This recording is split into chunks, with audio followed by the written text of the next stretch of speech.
Pilipinas at Japan sisimula naman ang pag-uusap tungkol sa acquisition and cross-servicing agreement. Detalye ng balita mula kay Let Narciso, Irish 14. Let, good morning.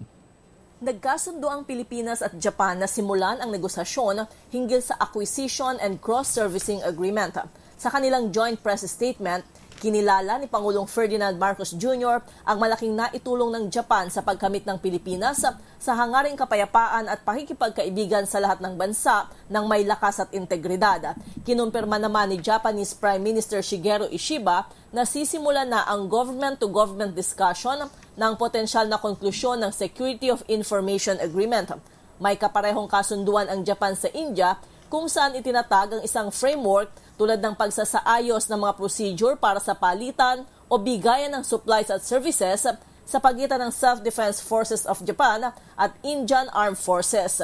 Binigyang halaga rin ni Ishiba ang trilateral cooperation sa pagitan ng Japan, Pilipinas at Estados Unidos.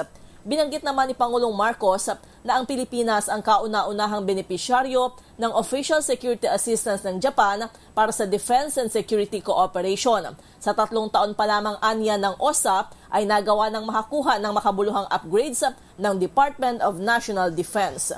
Ito si Let Narciso para sa DZRH. Una sa Pilipinas, una sa Pilipino. Maraming salamat, Let.